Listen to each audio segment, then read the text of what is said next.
Happy, happy Halloween, Halloween, Halloween. Happy, happy Halloween, Silver Shamrock. It's almost time, kids. The clock is ticking.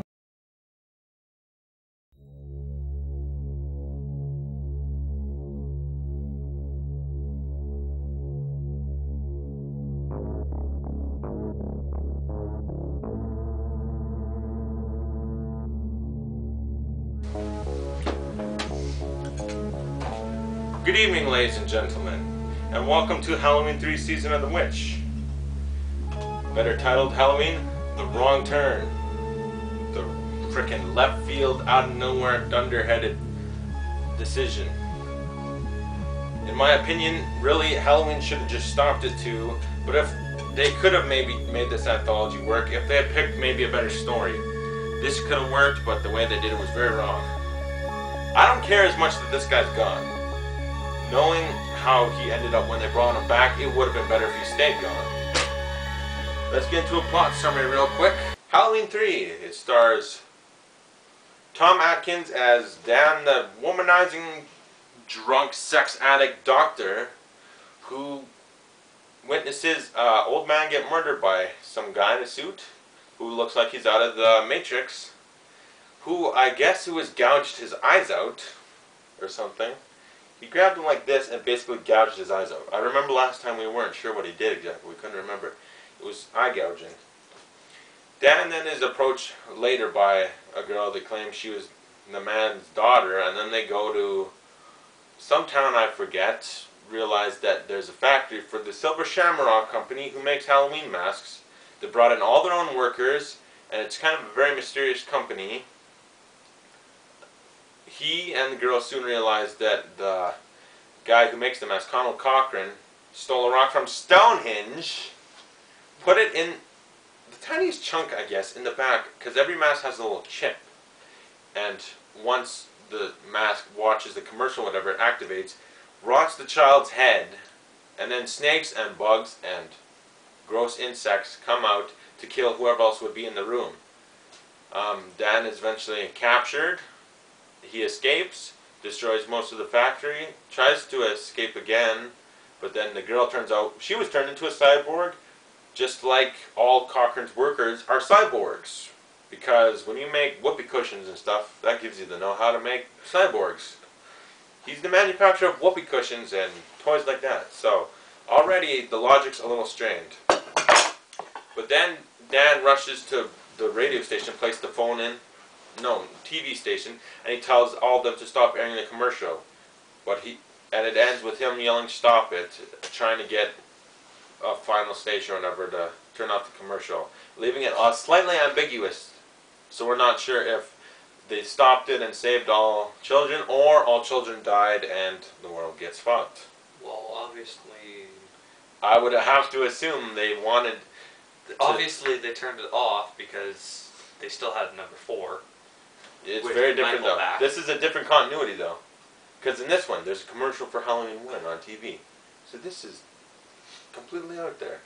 For this story, I don't care where they went with the ambiguousness. Let's get into a few details. I made some notes, and I'll try to get over them quickly. It begins with the Atari Pumpkin. It's a video game graphic type thing that slowly builds itself into a pumpkin. You can obviously tell quickly, although it's slightly original, because they did this before Batman, the Tim Burton one, where it's the caverns turns into back signal. As original as it might have been, it was obvious. So yeah, the old man's running. One of the guys comes up, cyborg. He's choking him, and then he sets up something for. This is before he gets to the hospital. He sets it up. There's a car, so he pulls out a tire thing or something, and it rolls at this speed, hits the guy, and the guy is squished and dies like that. The fuck? That is the weakest cyborg I've ever seen. Well, didn't you see what he fought when he ripped his fucking yellow shit out of him? Yeah. Like, freaking all his yellow goo. Exactly.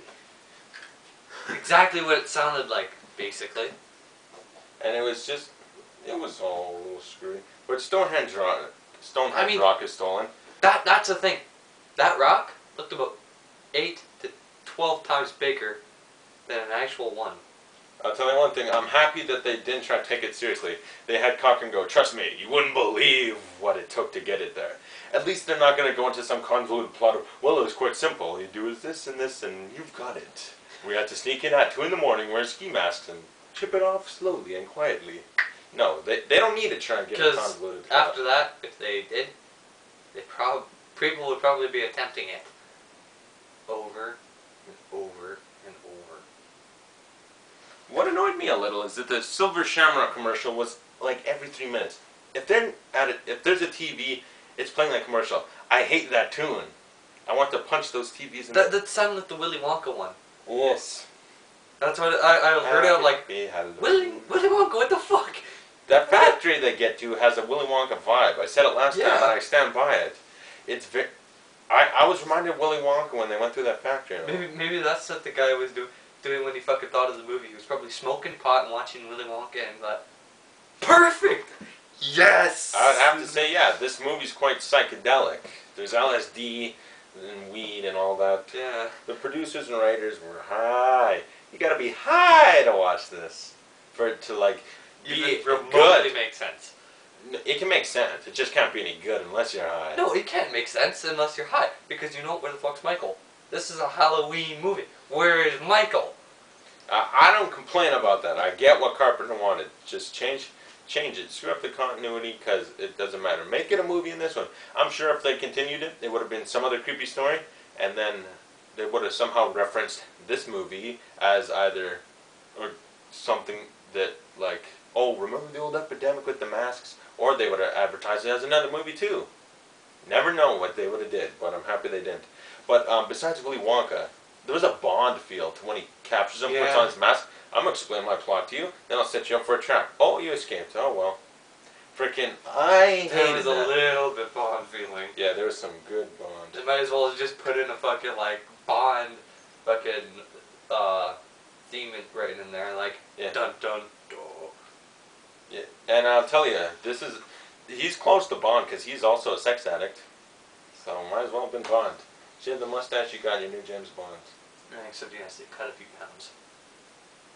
And then they go to the hotel, and then there's the people in the RV, I forget their names, but they were nice. And then there's the chick that drives up, almost hits Dan, and she's a total bitch at first. She turns out to be nice later, but right there she's a bitch. Like, oh, sorry, I almost hit you. No, get out. Oh, goddamn company sending me here. Hey, dude, I almost ran over. I'm just gonna kind of push you or whatever.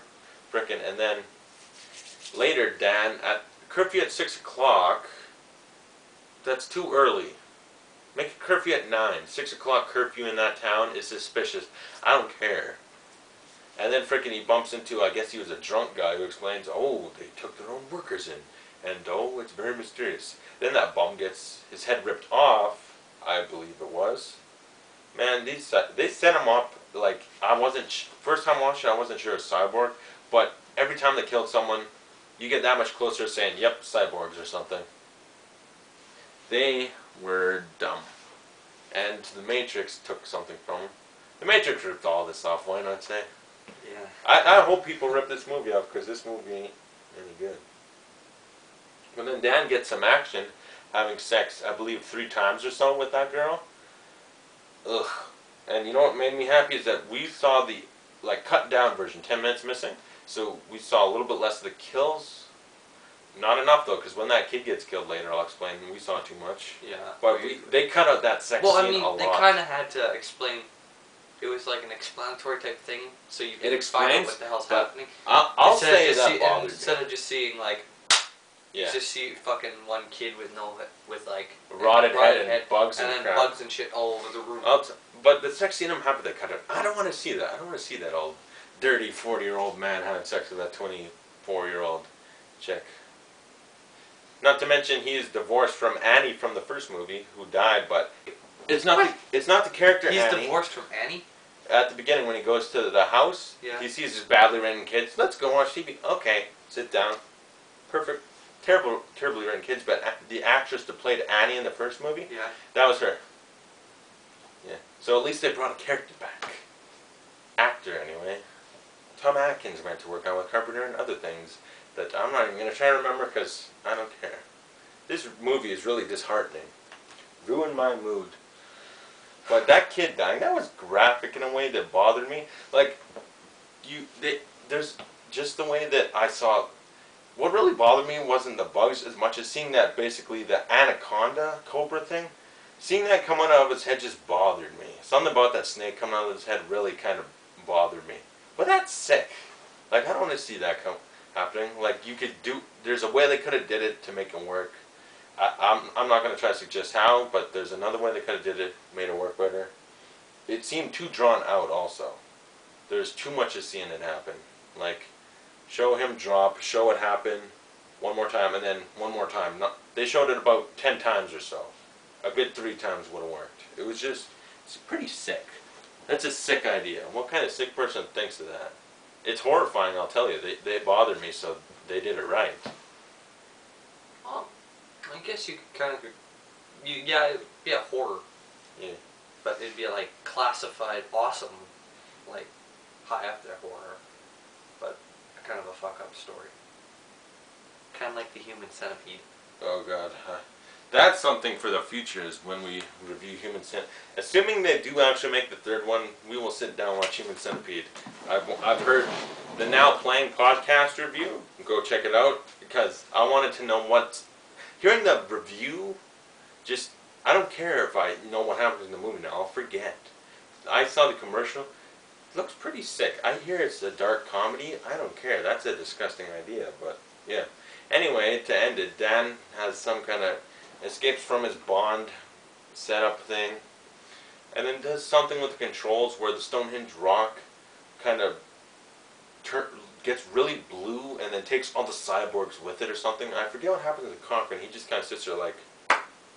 I enjoyed Cochran's performance. The guy knew what movie he was in, and he was doing it right. And then Dan escapes with the girl. She's a cyborg and all that junk.